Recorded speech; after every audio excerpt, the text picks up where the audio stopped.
Hello and welcome here to TalkFCB and welcome back to the channel, guys, where Barca tonight did indeed respond, because it had been 2 games without a win, which given our form this season had felt like a lifetime. But right here in the Champions League, coming up against Brest, we have done it. We have delivered. And we have beaten them by 3-0, courtesy of 2 from Robert Lewandowski and 1 brilliant goal there from Dani Olmo. But it wasn't just about the goals tonight. We're going to be talking about the magic that we saw from Pedri, but also the frosty reception for Frenkie de Jong, guys. That is all coming up here tonight. So come on, and let's do it. Because I do believe, guys, tonight right here in the Champions League, coming up against a team like Brest, who had actually had some really decent results in the competition. They're not an easy team to face, and it wasn't an easy game for us. Like I say, we had come into this game having not won in our last 2 games. Confidence was starting to take a little bit of a hit, and it was really important here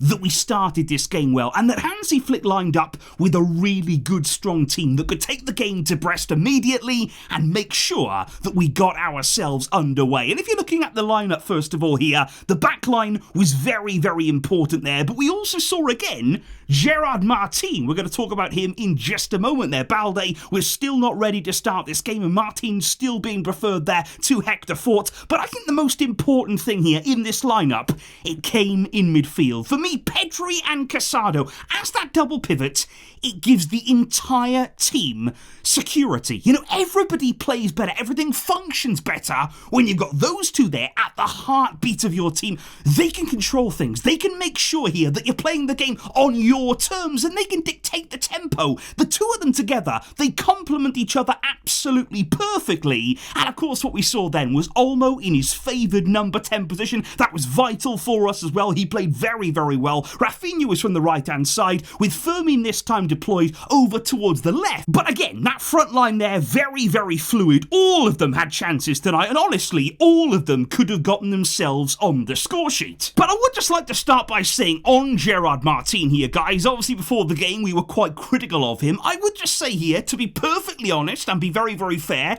he was improved tonight. Now, I think that was mainly because there wasn't a great deal of threat going the other way there, particularly down Brest's right-hand side. Martin was allowed a lot of freedom. He was often the man who was actually left open, left free there on our left side. He had a lot of space there to operate in and really get down that flank to cause problems. But of course, he did have a big, big part there in our second goal, and he was improved based on previous performances. And I also think as well, Fermin Lopez coming into this team tonight provided some really, really good energy. He definitely should have scored. He had a number of chances in front of goal, but he got himself about the game. You know, he really made sure he got himself into important positions. He took attention away from Lewandowski. He took attention away from Olmo, from Rafinha. That's what you want there. You want players who can complement the exceptional players that we have there, open up the space for them, and he really did do well to give us that extra edge here tonight. And I think the first goal, I think the timing of it, first of all, that is absolutely vital there. To score so early on in the game, that really gave us a lift. We built on the good atmosphere that was inside the stadium there, and I think here, phenomenal from Pedri. You know, you look at the way here that he plays this pass. He doesn't get an assist for it in the end. He should do, by the way, because it's him here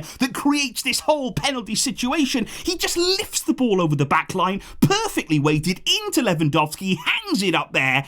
But you've also got to give huge credit here to Lewandowski, because the way here that he knows the keeper is coming. He has the intelligence, he has the experience to know the keeper is on his way, and all he does is just get his body in between him and the ball there. He turns, he waits for the contact, and to be fair to him, the goalkeeper absolutely smashes him. You know, he waits for it, and in the end, there's no doubt at all, it is a clear penalty kick. He smashes through him, and the goalkeeper for the penalty, he is waiting for Lewandowski. He's thinking, okay, where's he going to go? How can I really read what he's going to do here? And again, Lewandowski, so much experience, so much know-how here on the Champions League stage. His run-up, we know, is very calculated, very, very clear. He's looking at the goalkeeper, he's waiting for him to move, and it's a game of chess. And in the end, Lewandowski, as he so often does, he wins that battle. He sends the keeper the wrong way, he puts it in the other corner, and that was a special moment for Robert Lewandowski. That was his 100th Champions League goal. And what that means, guys, is that he joins some quite incredible company at the very top of the Champions League goal scoring charts there. Only Messi and Cristiano Ronaldo are players that have reached that milestone, and not only that as well, but he achieved 100 goals quicker there, Lewandowski, than Ronaldo did. So absolutely extraordinary numbers, and I think as well, we should have added to our lead much sooner. Like I say, we had chance after chance after chance, whether it was Fermin Lopez in front of goal, whether it was Olmo there, Rafinha, Lewandowski. At times we couldn't quite find that final ball. It was a bit frustrating. At 1-0 you were thinking, let's put the game beyond doubt, let's go further and further ahead. We're leaving the door open there for Brest, because they did show at times how dangerous they can be. They've got real pace. I think there was a moment of absolute genius, of magic there in the second half, and it came from Robert Lewandowski. I mean, the back heel here, it was sensational. I did enjoy Lewandowski's performance tonight, guys. He was really good in and around the penalty area as well. It's a wonderful back heel right into the path of Fermin Lopez, making one of those energetic runs into the box, and again, he definitely should score. And after that, Dani Olmo went very close. We got Koundé on the overlap. It was into the box, bouncing around. Olmo hits it, cleared off the line, and it felt like one of those nights, is that second goal going to come? Are we going to be able to see this over the line? Because we were by far the better team. We dominated Brest in all areas here. We really got on top of them, if you know what I mean. But finally, it happened. Finally there, we got the second goal of the game on 65 minutes. And this goal, it was absolutely spectacular in my opinion there. And Gerard Martin, to his credit, is part of it. He actually cuts it back there to Dani Olmo, who's arriving there into the penalty area. So good at timing those runs, isn't he? He comes onto it at the perfect moment. And the way that he takes that pass in his stride and then just slaloms his way through that defensive line. No, they can't get near him. They're all surrounding him there. There's bodies everywhere in that box. But Olmo there, just jinking between them. Absolutely beautiful play from him. Quick feet. And then finding the finish there as well. Just poking it home past the goalkeeper. And that was a massive goal too. I think the fact that we scored the first goal so early was vital in the game, and the way here we were able to add that second, take the game beyond the reach of Brest, and the way we did it as well with Olmo there, absolutely sensational. And even those in the stands there really enjoyed it there. You had Gerard Piqué watching the game tonight, Lamine Yamal unfortunately still watching the game from the sidelines, Ter Stegen was there, Christensen, Ferran Torres, and nice to see as well Marc Bernal in the stands, all of them there applauding and enjoying that second goal. But we have to talk about Pedri. We simply have to talk more about the joy, the complete joy of watching this man play football tonight, guys. Because honestly, like I say, he leaves the field without an assist, technically. He also didn't get a goal, but who even cares? He doesn't need an assist. He doesn't need a goal. Watch that! Watch that performance!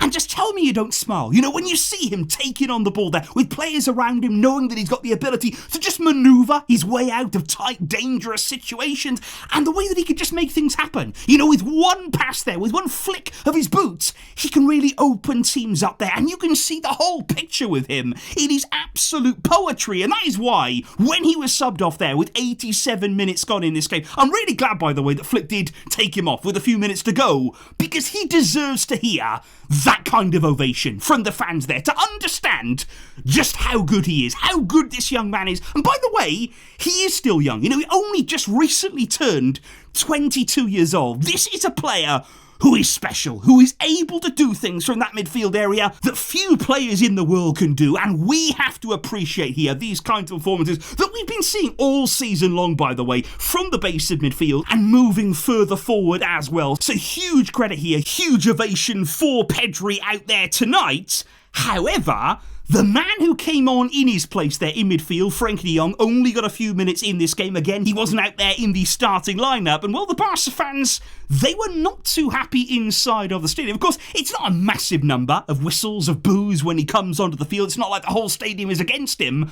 But you could hear it, on the TV there. The way the microphones picked it up, there were definitely whistles towards de Jong. There's definitely a bit of ill feeling from some inside of the stadium towards Frenkie de Jong. And that was surprising, I've got to say, guys. If Barca Barca leading the game with Pedri playing so well, coming off that big ovation, and then De Jong coming on and hearing those whistles. I was actually surprised to hear that. What did you make of the reaction from the crowd? And of course Barca kept going right up until the final moments of the game, going for more goals in typical Hansi Flick style. And who was the man to get the third? Assisted by Balde. It was Robert Lewandowski. Of course he couldn't stop at 100 goals. Let's go for more. 101 now for Robert Lewandowski there. The finish was absolutely perfect. Placing it there in the bottom right-hand corner. Beautiful finish. Really rounds off the victory. 3-0 to Barca. And better still, with a few games still to play here, with teams tomorrow in action, we are up to second in the Champions League table right now. Out of all 36 teams,